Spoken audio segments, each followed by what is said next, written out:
Salut, c'est encore moi Rossi Bejo. Si tu es nouveau, tu es nouvelle sur ma vidéo, il faut t'abonner sur ma chaîne YouTube, ma page Facebook, Instagram, TikTok. Je suis sur les 4 plateformes. Je laisse aussi mon numéro WhatsApp, vous pouvez me contacter et on peut échanger. Bref, aujourd'hui, je suis tombé sur une vidéo de Boka Gervais. Oui, c'est un opposant ivoirien. Voilà, parce qu'il défend aussi son leader politique. Mais dans ses paroles, ce qu'il a dit m'a vraiment touché. Il a dit rien que la vérité. Vous comprenez, je ne peux pas trop parler. Je vous laisse visionner la vidéo. Vous-même, vous allez comprendre et on va décortiquer. Ce n'est pas un avion qu'on prend et puis on va se présenter à l'aéroport avec le passeport et tout ça. Et puis un deuxième avion arrive avec les armes et tout ça. Non. Soyons honnêtes. Nous, on a, Dieu merci, bon, à quelque chose, malheur est bon. On a vécu tout ça, donc on peut en parler.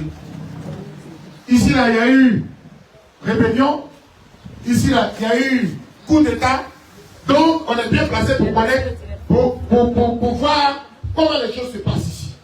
Ceux qui ont attaqué la Côte d'Ivoire ne sont pas venus à l'aéroport, par avion et tout ça. C'est pas comme ça que ça se passe. Et les autorités ivoiriennes n'avaient pas cette intention. Autre chose. Les militaires qui sont partis, je me suis rendu compte, et l'ONU le confirme, ce n'est pas la première fois qu'ils partaient. Ça fait la 8e fois que les militaires partaient pour remplacer les autres. Ça, il faut le noter. Seulement, c'est que le contexte qui prévaut au Mali, actuellement, est un contexte très sensible. Les autorités maliennes savent qu'elles sont venues après un putsch, après avoir renversé IPK. Donc, vous savez, quand on a fait nous-mêmes un coup d'État, et puis on est au pouvoir, on a peur de tout ce qui peut faire semblant, qui veut ressembler à un coup d'État. Je répète, peut-être que je n'ai pas été bien entendu.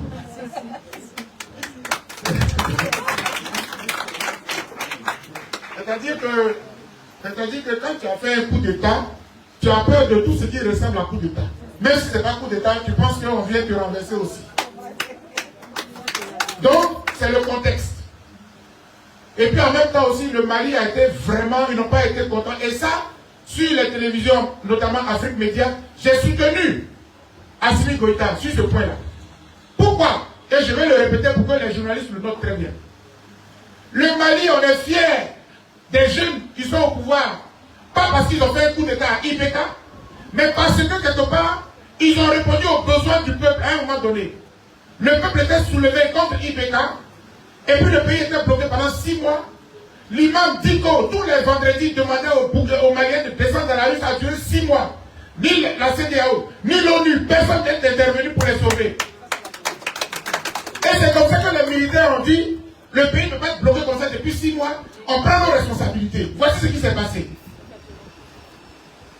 Et donc, ce qui nous plaît chez ces militaires-là, c'est que c'est le courage qu'ils ont à affronter la France. Parce que je le dis tout net, on aime la France, on n'a rien contre les Français, mais on a été colonisé, maintenant on veut respirer de notre indépendance. C'est ça le problème. Et donc, les jeunes militaires qui sont là, ils ont le courage de parler, parce qu'eux, ils ne sont pas politiciens. Les Ouattara, Bédier, Gbagbo, tout ça, ils font la politique. Donc, quand ils parlent au président français, il y a diplomatie, les envois, ils sont militaires. Ils disent l'armée française, on ne veut plus. Ça aussi, nous, Alpha Blondy n'a pas chanté ça. Alors, parce que l'armée française, ça nous ridiculise. On dit on est indépendant, on n'est même pas capable d'assurer notre défense. Et on a encore besoin de l'armée française. Donc quand les militaires font ça au Mali, toute l'Afrique est fière d'eux. Donc ce que je veux envoyer comme message au chef de l'État malien aujourd'hui, au président IPK, au président Assimi Goïta, c'est de tout faire pour s'entendre avec le président Ouattara.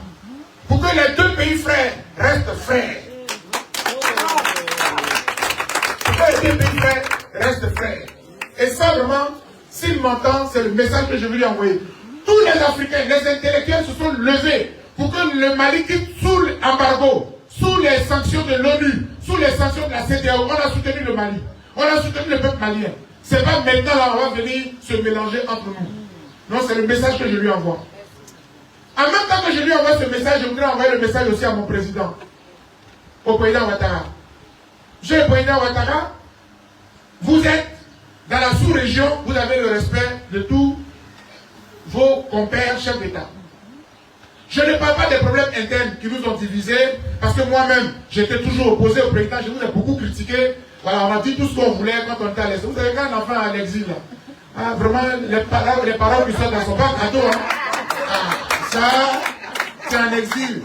Quand tu te dis, mon pays est riche, que je suis là, je s'ouvre chez les Blancs ici dans le froid, et tout ça, j'ai laissé mes enfants. Donc tu attaques le président. Donc le président lui-même, il a attaqué beaucoup.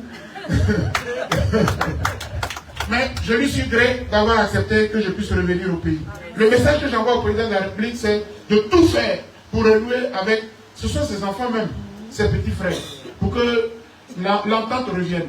Je suis heureux qu'il ait fait appel au président Faure Gnassingbé pour être l'intermédiaire de cette affaire, parce que le ministre d'État m'a confié que, en fait, le gouvernement ivoirien s'est fâché lorsque les Maliens ont demandé aux Ivoiriens de prêter des excuses.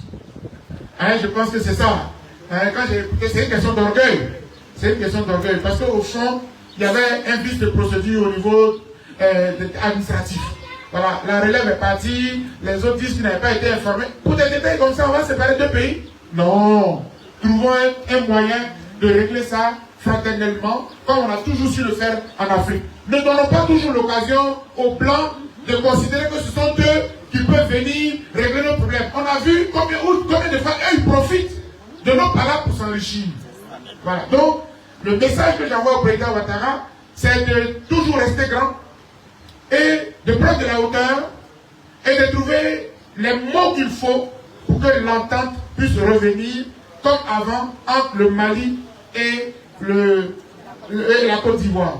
Mais en conclusion sur cette affaire, excusez-moi chers journalistes, j'ai essayé d'envoyer un message au président malien, un message au président ivoirien, aux deux autres autorités de ces deux pays, pour qu'on sauve la situation. Mais vous connaissez mon parti pris. Je suis un Ivoirien et je suis un patriote. Quand je regarde comment les Français fonctionnent, vous attaquez la France, tous les anciens présidents, même Marine Le Pen, elle se rend au palais. Les gens font un bloc pour défendre leur pays. C'est ça une nation. Nous devons être solidaires. C'est vrai qu'on peut avoir des divergences avec le président Ouattara. Il y a des aspects de sa gouvernance qui ne nous plaisent pas. Surtout moi qui défends les droits de l'homme. J'estime que les prisonniers, les emprisonnements et tout ça, ok. Mais ça, je ne peux pas faire prévaloir ça lorsque mon pays est en danger face à un autre pays.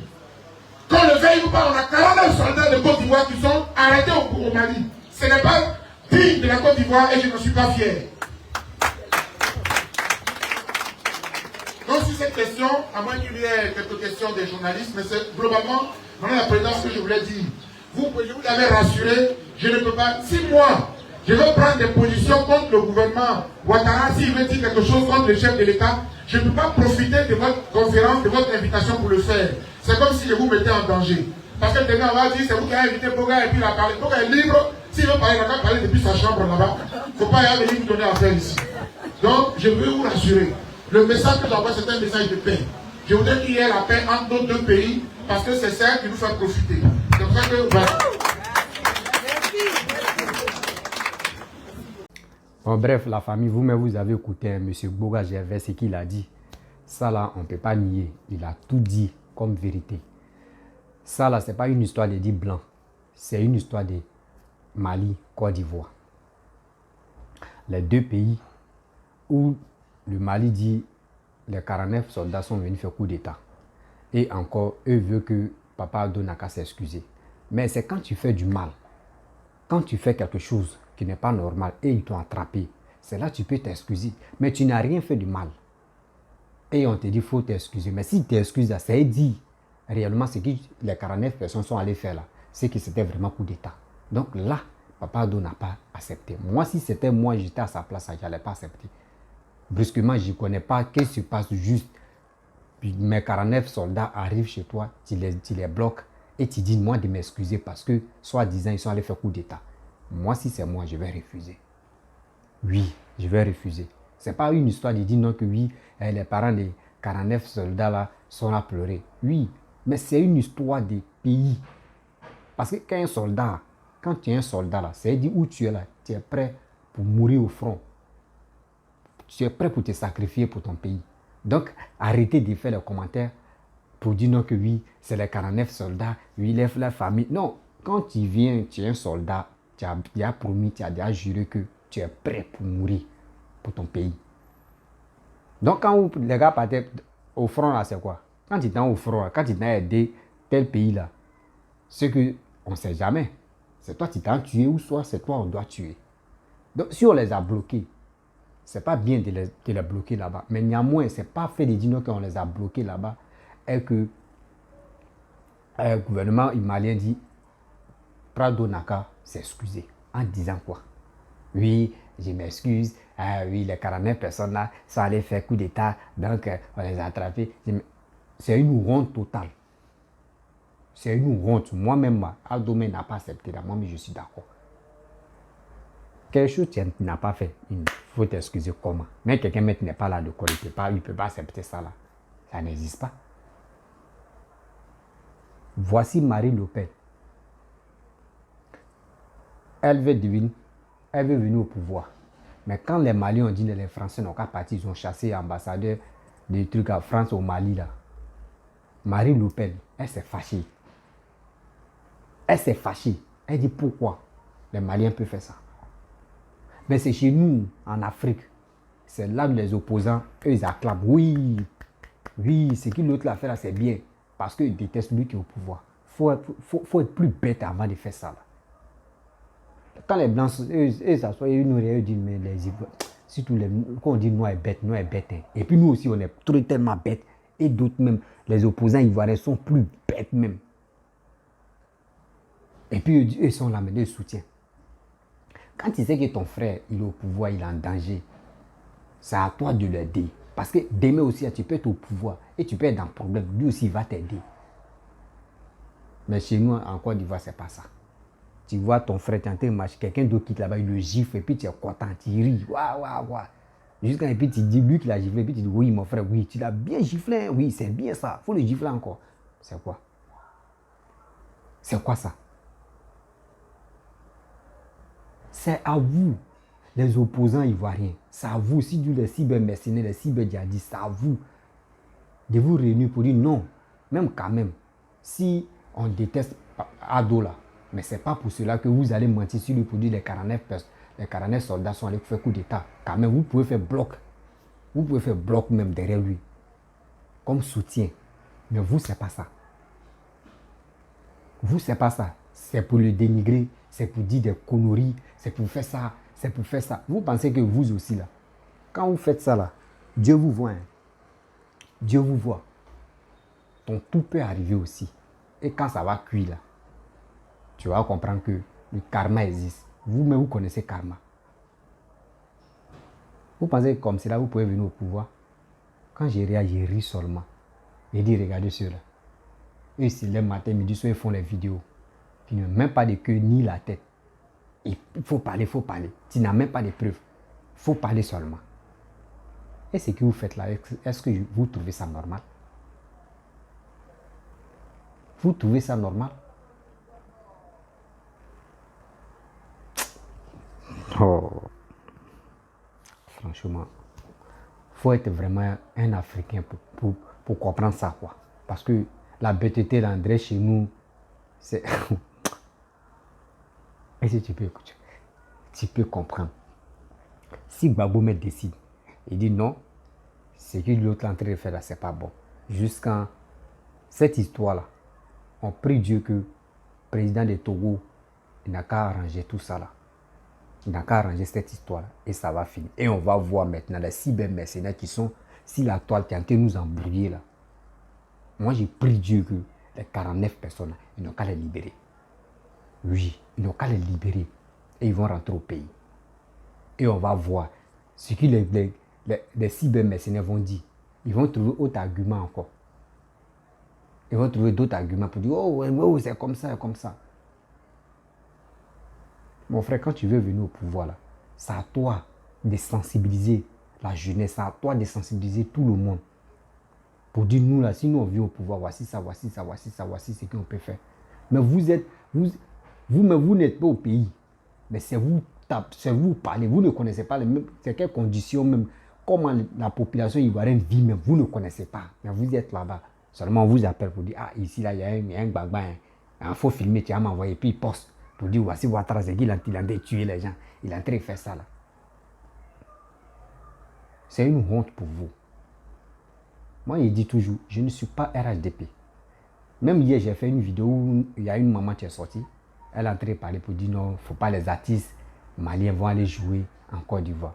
Moi, je lui ai dit carrément que cette histoire-là, toi-même là, tu penses que c'est normal? Est-ce que vous avez vu les artistes maliens parler dedans? Est-ce que vous avez vu les artistes ivoiriens parler dedans dans cette histoire-là? Non. Donc, mais pourquoi toi, comme cela, tu viens parler pour dire non que oui, je ne veux même pas que les artistes maliens viennent chanter en Côte d'Ivoire. C'est pas bon. Tout à l'heure, quand cette affaire-là de 49 personnes, quand ça va finir, toi-même, est-ce que tu peux voir un Malien dans tes yeux? Tu peux le refixer comme ça. Quand vous êtes en Europe là-bas, je ne sais pas si vous êtes aux États-Unis là-bas, quand vous êtes rassasiés, vous allumez vos caméras pour nous foutre la merde même sur eux. C'est à travers ça, c'est à travers tes propos, c'est à travers tes paroles que l'ennemi peut passer pour insulter ton président, lui que tu aimes. À cause de toi seul. Lui, l'ennemi va passer à travers ta vidéo et puis il va insulter, il va tout dire à ton président. Tu crois que toi tu dis oui, toi tu supportes ton président. Non, non, non. Quand ton président est au pouvoir, là, le terrain est très glissant. Ce que vous dites là, l'ennemi passe par là. L'ennemi prend bois et puis vous cherche comme ça. Il vous pique. C'est quand il va crier, il dit, ah, donc il y en a ici. Ah, il y a quelqu'un ici. Donc il met encore. C'est pour cela, l'ennemi est en train de... Les gars envoient les informations mais qui ne sont pas vraies.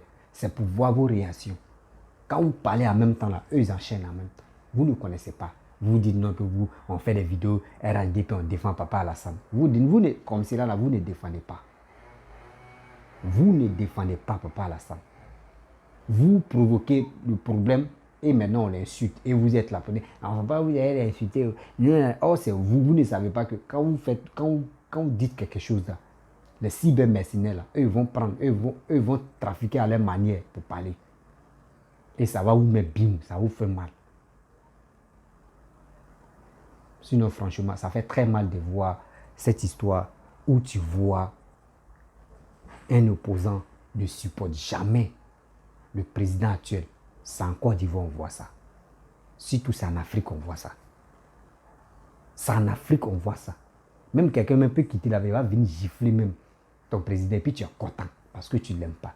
Voici Camerounais, les Franklin Nyamsi, eux ils mettent les bouches sur la Côte d'Ivoire et puis les opposants ivoiriens sont contents. Vous voyez. Je ne sais pas, il faut aller à l'école avant de comprendre. Je ne sais pas où il faut aller chez les vieillards, ils vont t'apprendre à comprendre, à connaître la vie. Waouh, c'est quoi. Je ne sais pas comment. Ça fait pitié quand je vois cette histoire. Mais 2025, il dit toujours envoyez vos carnets d'adresse et on va analyser. Si vous êtes dans votre émotion là, l'émotion va vous échapper en 2025. Les émotions là, ça va vous échapper. C'est-à-dire vous êtes candidat sur Facebook. 2025, c'est sur Facebook vous allez gagner. Si vous ne voulez pas vous rallier pour dire oui, on va sensibiliser les jeunes là. Si vous êtes dans votre histoire de dire il y a Papo, il y a Kassema de Papo là, vous ne pouvez pas gagner. Au fur et à mesure que vous parlez là, vos leaders là, il est toujours bloqué en France. Il est toujours bloqué en Europe là, il ne va pas venir et il est là. Donc, mes frères et sœurs, je vais m'arrêter là. Boka Gervais a bien parlé et il a bien dit. C'est à nous, c'est à vous de soutenir le Prado pour que cette histoire-là puisse sortir vainqueur. Parce que ce n'est pas normal. On lui dit non, il n'a qu'à venir s'excuser. Pourquoi il va s'excuser? Il a fait quoi de mauvais? Donc, si tu es nouveau, des nouvelles sur ma vidéo, il faut t'abonner, il faut liker aussi, il faut laisser les commentaires et on va avancer. Partagez ça dans les groupes. Et vous